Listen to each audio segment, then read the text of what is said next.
Request lagu favoritmu di fitur live chat Audio Plus, aplikasi RCTI Plus. Apakah itu terganggu? Tidak, karena yang paling saya khawatirkan adalah organisasi saya memecat saya. Itu baru benar. Dicabut kartu advokat, terbukti melanggar. Sedangkan saya berita acara sumpah, orang tanya, sebagai apa pengadilan tinggi di situ? Dia tidak punya kewenangan. Dia itu kan berita acara. Ibarat orang menikah, ada saksi nikah, bos. Oke? Terus belakangan dia bilang, ini nggak benar nih.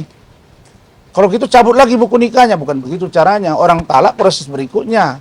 Bisa jadi hakimnya itu udah, yang menjadi saksi nikah itu udah meninggal atau apa. Kan gitu. Yang menjadi produk seorang lawyer, yang menjadikan dan atau menjadi produk seorang lawyer adalah organisasi advokat.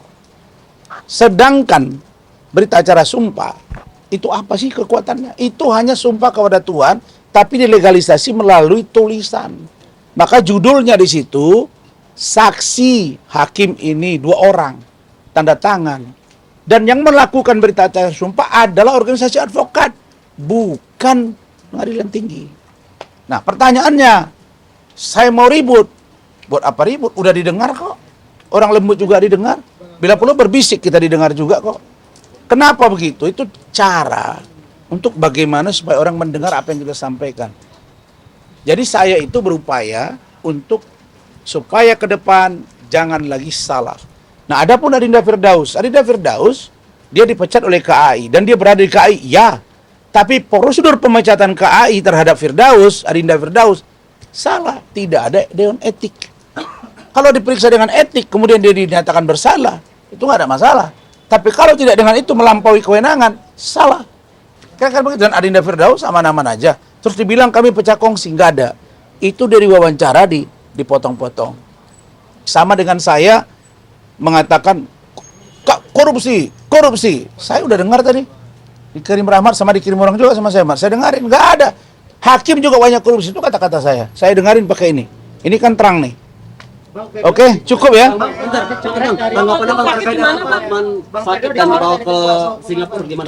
Tunggu dulu. Apa? Terkait dengan Bang Hotman sakit dan dibawa ke Singapura. Gagal lagi nggak sidangnya Bang? Tunda lagi nggak? Saya Bawa upload ya.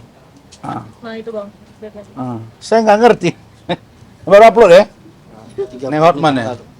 Iya sakit gimana tuh? 30 menit yang lalu di Singapura ya? Iya. Ya. Saya prihatin. Dulu ketika Alvin Lim dibawa ke Cina, begini juga postingannya. Begini kan, saya nggak kebayang nih orang yang begitu gagah berani. Terus ini dia tunjukin apa ini? Limosin service. Ya sudahlah. Cuma satu yang pesan saya. Kita sebagai manusia tidak boleh menolak tua. Tua itu kulit yang bening, keriput. Oke? Pikiran yang fresh akan mulai terganggu karena ada sumbatan-sumbatan di jantung dan lain sebagainya. Jadi kalau kita sudah merasa diri tua, maka konsumsi makanan dijaga. Yang kedua, jangan perbanyak musuh. Yang ketiga, hilangkan dendam. Yang berikutnya, mendekatlah ke diri Tuhan. Ke Tuhan maksud saya. Supaya ada bekal untuk mati. Karena syarat mati bukan sakit, syarat mati tidak tua, mati ya mati. Begitu. Nah tapi selalunya orang sakit berujung kematian. Selalunya orang sakit berujung kesembuhan. Selalunya orang yang lebih tua duluan. Memang semua kita ini kalau ditanya, Anda semua saya tanya, mau masuk surga nggak? Mau. Sekarang kamu berangkat duluan, mau nggak? Kan mau masuk surga kan? Ya udah kalau gitu Ojal saya suruh duluan pergi ke surga. Makanya, nah kira-kira begitu hidup ini. Hidup ini begitu. Kita cerita, aku paling bagus ini. Kita balik, ada kau pergi sana, nggak berani. Semua orang kalau ditanya mau masuk surga, tapi berangkat duluan sekarang nggak mau. Nanti aja katanya. Bang, ini Kira-kira begitu. Ini ada yang mengaitkan dengan pernyataan Bang Firdaus soal tidak suka berantem ditiup aja langsung bisa sakit. Saya nggak ngerti lah, saya nggak ngerti tiup meniup. Saya nggak tahu, saya nggak ngerti tiup meniup. Saya ini orang biasa, saya siapalah. Cuma barangkali pertanyaan Rahmat terlalu kencang, pertanyaan Pak Lecu terlalu kencang, pertanyaan yang lain terlalu kencang, sehingga mungkin menimbulkan ya ada semacam pressure terhadap dia. Tapi saya dan tim ya prihatin, kami berharap dia sehat. Ini kita sidang hari Kamis, Iya, takut besok Selasa. khawatir. Saya sudah beritahu ke ketua tim untuk menghubungi pihak kejaksaan, Mat, kan? Kalau memang beliau sakit ya jangan dipaksakan sidang kan. Nanti tiba-tiba lagi saya tanya, misalnya nih, nauzubillah min zalik, jatuh pula dia jadi persoalan ke saya kan. Ini sekarang udah banyak nih, katanya di situ ada serangan langit, segala macam, nggak ngerti saya. Serangan langit, serangan darat, serangan udara, air, nggak ngerti saya. Jadi mungkin Tuhan sedang meminta dia istirahat. Udahlah, Tuhan tegur, Hotman, kau istirahat dulu. Ada yang menarik bahasa Pak Luhut Binsar Panjaitan ketika beliau berangkat berobat ke Singapura. Ya, selama ini Pak Luhut ini orangnya kerja dengan jabatan yang banyak masa Pak Jokowi. Satu kalimat istrinya, langsung dia diam dan nurut. Papi, dengarin dulu dirimu. Dengarin dulu dirimu. Dia yang tahu perasaan diri, tanya, dengarin. Nah, langsung, oh iya, langsung. Ya sekarang saya pesan, Pak Hotman, dengarin dirimu. Ingat pasang 3 ring di jantung. Ingat gula darah. Ingat fisik. Ingat HB yang turun. Ingat tensi yang sampai 40. Ya sudah, kalau udah begitu kondisi fisik, jangan berantem lagi. Karena kalau penyakit datang sekali, bisa 2 kali.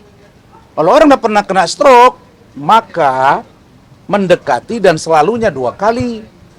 Kalau udah pernah drop, selalunya bisa drop. Kalau tidak dirubah pola hidup. Contohnya jangan berantem lagi sama Rasman. Jangan berantem lagi sama Firdaus, sama kawan-kawan. Masa sudah anak saya lagi urus private jet. Nah, saya mau berobat, HB saya 9, tensi 90/40. Anak saya dokter loh.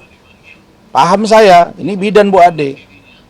Terus ada catatan rekam medik misalnya. Masih posisi napas kurang baik tuh. Masih ngomong lagi dikit. Saya akan ada di sana. Kita akan bertemu. Masih ada. Dalam hati saya, ya Allah. Kenapa ya? Kami tak pernah pikirkan Bapak untuk jahat, Pak Otman. Dengarkan dirimu. Dengarkan hatimu. Dengarkan istrimu. Mukamu sudah pucat kemarin. Kertas jatuh di kiri, jatuh di depan, jatuh di kanan. Udahlah itu. Maka saya katakan, di balik usaha manusia dan kesombongan manusia, kalau Allah tegur dan permalukan, sebentar dipermalukan. Itu poinnya. Kata Allah, makhluk yang paling mulia saya ciptakan adalah manusia. Makhluk aku, kata Allah, yang aku ciptakan adalah manusia. Lebih mulia daripada malaikat. Lebih mulia daripada jin, daripada setan. Tapi kalau kalian berperilaku buruk, lebih hina daripada binatang. Itu ajaran agama saya. Dan Allah itu kun fayakun. Jadi maka jadilah dia. Selama ini tidak pernah kita dengar Pak Hotman ini sakit. Selalu sehat. Dan selalu bedak, diberesin, gua tambah muda, gua baru cek, gua sehat. Nah, tiba-tiba dia berhadapan dengan Rasman yang dianggapnya musuh. Saya kan menganggap dia musuh. Di situ Tuhan tunjukkan, kau nggak kuat ngadepi persidangan nih, kau dibawa pulang, dipapah, digotong masuk, nggak ada ngomong sama wartawan. Masa itu nggak jadi koreksi di diri? Dalam ajaran Islam yang saya percayai, kalau orang sakit, 2 yang harus diingat. Dia sakit, maka dia akan berkurang dosanya, dan kalau dia sabar. Berikutnya, teguran dari Tuhan. Dalam ajaran Injil, jelas itu. Apa itu? Selalulah melayani Tuhan. Dan saya sudah bilang kepada kalian berkali-kali dalam surat Timotius di Injil. Ketika Rasul Paulus mengatakan bahwa kepada muridnya Timotius, orang baik tidak akan pernah terkena bencana, tapi orang fasik pasti celaka. Itu. Saya kira terlalu tinggi ilmu saya dalam hal memahami kitab suci, tetapi masalah kaya dan tidak kaya, ya kalau dia bilang paling kaya, kalau kalian dengar persidangan itu, aduh, ibu ketua majelis sudah senyum-senyum aja dia. Karena kalimat dia itu 80% diduga merendahkan perempuan, benar nggak, Mat? Karena ada syarat, mau jadi aspri harus ada syarat, tidak boleh OP, harus original. Bagaimana memastikan original? Berarti diapai? Tengokkah, disentuhkah, atau melalui remote? Kan nggak tahu kita mengukur itu. Terus berapa kadarnya gitu, kira-kira begitu. Jadi ini yang mungkin mengkhawatirkan dia, tetapi itu terungkap juga gitu. Makanya saya bilang, jangan kita busuk hati pada manusia. Jadi saya kira Pak Hotman berobat, dengarkan dirimu, ingat usiamu, ya, dengarkan firasat batinmu, kurangi musuhmu. Dan saya bukan musuh, saya orang kampung. Saya sedih, Anda sakit, karena tak sempat kita berdebat. Saya berharap kita berdebat di pengadilan supaya terungkap fakta yang sesungguhnya. Itu saja, cukup. Bersaing soal kekayaan bersama Bang, mungkin seperti apa Bang tanggapannya? Ya lebih kaya dia lah dari saya. Kan dia sudah beracara 40 tahun, saya kan baru 10 tahun. Tapi masalah kaya hati, kaya pikiran, kaya keluarga, ya menurut saya kaya dari situ. Saya kaya, bahagia anak saya, istri saya. Jarang kan orang itu. Bella Luna kalau saya telepon, ya bisa jadi dia datang juga dampingi saya. Tapi dia lagi sibuk urusan dia kan. Kita baik-baik aja. Anak saya itu datang, nggak ada masalah. Kita baik-baik aja. Saya akan membanggakan yang saya punya. Istrimu, kau punya itu kan, anakmu kan. Jangan banggakan asprimu, bukan milik kau itu. Milikmu yang boleh kau beritahu, ini milik aku gitu. Bang, EP Loli kapan Bang aborsi? Apa? EP Loli aborsi kapan? Nanti saya kabarin. Ya. Oke Bang. Terima kasih Bang.